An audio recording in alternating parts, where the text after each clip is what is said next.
All right, May 17th, 2026.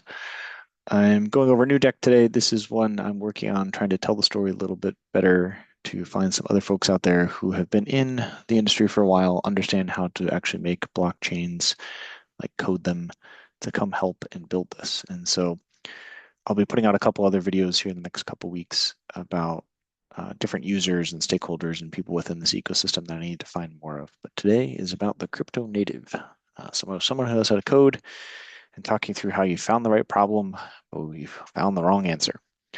And so talking through the solution installed. If this resonates with you at all, please reach out. I see my email there on the screen. So starting off talking about the idea that you were right, like fiat is failing. Governments are printing without accountability. The dollar is losing its value every year, and centralization is a big challenge, right? And so people deserve credit for that. I think there's a lot of people who got involved early, but then got out too early, or maybe they held on, maybe they didn't. There's a lot of emotional roads that have been ridden over the last, almost 15, 16 years at this point. Um, but if you have to be honest with yourself, like it's not working, right? No one's actually using this for anything.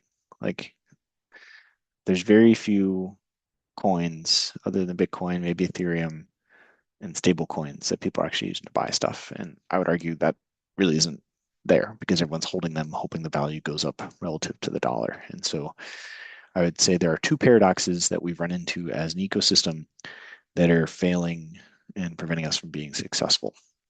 The first is what I call the first mover advantage.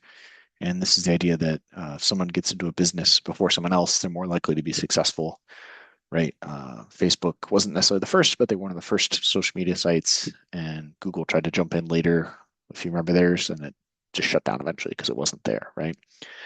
Same thing with Bitcoin, where if you got involved early on and held, you're doing pretty well and you're pretty excited, right? But if there's the late adopters, let's say 2030s, like they're not going to want to get involved because most of the supply has already been taken advantage of, and this kind of feels like a pyramid scheme, whether it is or not, actually, but it feels like that to them, and they don't want to get involved. And so that's going to prevent mass adoption of, let's say, Bitcoin, for example. And that then segues into the bigger challenge, which will kind of feed back into this one, is that there's very strong deflation, right? So those that are in the space know that there's a guy a long time ago who paid 10,000 Bitcoin for two pizzas. Today, that's worth a lot of money, right? And so those folks that are now in the space have decided, okay, I'm going to hold on to these. I'm not actually going to spend them. And so the velocity of the money has become essentially zero, where people buy it, they hold it, they hope it goes up relative to a dollar. And as soon as it gets high enough in that price of dollar, they then sell it to go spend those dollars to buy goods and services. The whole purpose of money is to buy goods and services, right? And so how can we find a way to solve these two paradoxes of the people who get involved first, get all the money, and even once you get the money, you don't want to spend it because you're afraid that it's going to look back and regret later in the future, right? And so that was one of the core reasons that stablecoins were invented, in that people saw those, let's say, especially the deflation part, and said, okay, we need to do that. But stablecoins don't solve this because it's essentially electronic fiat. It's the exact same, right? They're still inflationary, right? It's still centralized in the sense that there's, these companies that are just buying US bonds and saying, okay, we've got enough dollars in the account, we're going to print more tokens, essentially, right? And it's still, and we'll talk more about this in some of the ideas for the alignment economy. What I think the idea is that, still invisible labor, like motherhood is not getting paid.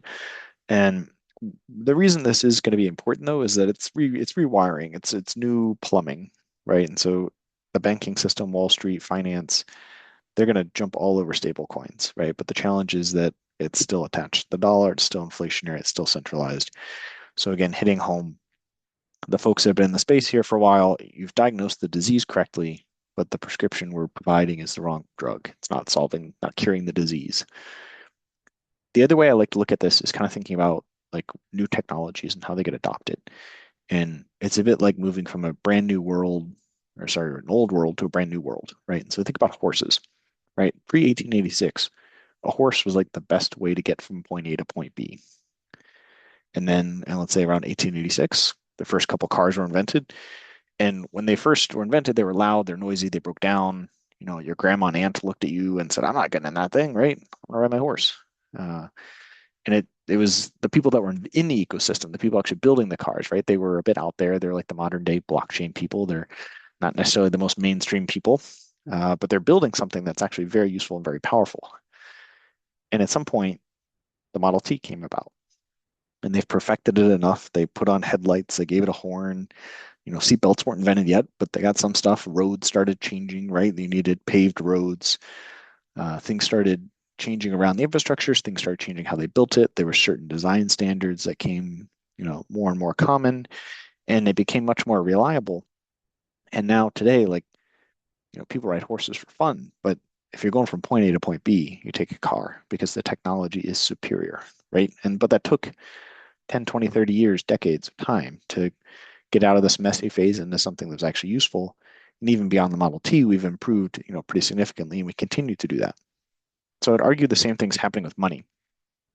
In that, let's say pre-2009, it was all fiat, right? Maybe there was gold-backed currencies, but with the advent of Bitcoin, let's say this started kicking off, kind of like the early car phase, and we've been living in that for the last, decade, not quite 2 decades yet, and being able to tinker and build, and there's been lots of scams, and there's been lots of falling on down. There's been certain ones that keep humming along, but they have those two challenges we just talked about earlier. And we need to come up with some sort of new way that we can do this.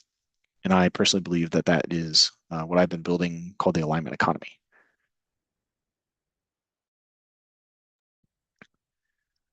On the next slide here, and I'm not going to go into too much detail in this actual presentation. My main presentation here goal is to try to convince folks that are in the current blockchain space that something has to change, and come talk to me because I think I got some unique ideas. There's three kind of things that I'm weaving together here that I think create a unique system. The first is daily point allocations. And so this helps solve the first mover advantage in that the people at the beginning aren't going to get all the value. Whether you join on day one or day 10,000, you're still going to get 1,440 points every day. So that's 1 point for every minute of attention you have. And, this gets kind of, let's say, airdropped into your account. You say, okay, that's great, but isn't that going to cause inflation, right? If everyone's getting points every day, that's going to cause inflation. And so the second step here is to use what we call daily rebasing. And this is where we're going to use a formula to adjust the number of points in the system. So your percent of points stays the exact same. So if you had, let's say, 1% of the points before the rebase, you would still have 1% of the points after the rebase. It's just your total number of points would go down.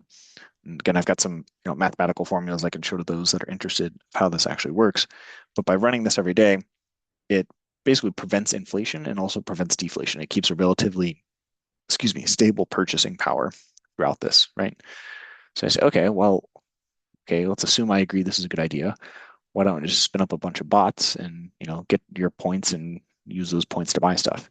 And so that's where the third piece comes in here of proof of human.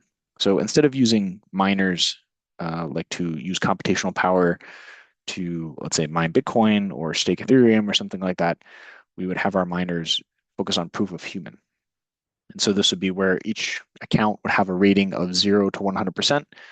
It's not illegal to have bots. You can still have bots to, let's say, receive currency from other users, but they cannot get the daily allocation. Those daily points can only go to human proven accounts. And if you want to spin something up, you need to create evidence, provide evidence that you are human. And so these miners will be in charge of kind of using game theory. And there's a whole court system behind this. Again, not going into too much details here, but where your ranking of 0 to 100 is not that difficult to prove you're human. You can walk down to 7-Eleven, you can upload your ID, you can have 10 other humans vouch for you. There's many different ways we can make this happen. We don't want to make it something where, oh, you must give us your DNA to be able to do this. No, like, let's think of ways that are actually across the spectrum of how much identity you want to be able to give and not give, while at the same time still having a court system that uses bounties and jury duty to help figure out what's human and not, to keep the system clean. This isn't going to be 100% perfect, but it can be much better than I think most folks are willing to think about at the moment. So the combination of these three things, the daily points, rebasing to prevent inflation, the daily points help prevent the first mover advantage like we talked about, and then the proof of human to make sure that bots aren't just ruling the system necessarily. So that's my quick spin here. Let's say if you're interested, please reach out. Take a look at the alignment economy white paper. There's a little bit more detail there. see if you can find the fatal flaw. I agree it's very difficult, especially let's say the proof of human type thing, but I don't think it's impossible. And I really am trying to find some more folks that are interested in kind of being a co-founder level influence here. Engineers, blockchain engineers. This is a nonprofit already stood up. We're not going to do any ICO or token launch. Again, we're getting away from the first mover advantage. We need a system that folks are actually going to be able to use going forward. So please reach out. Thank you for the time and enjoy the rest of your day.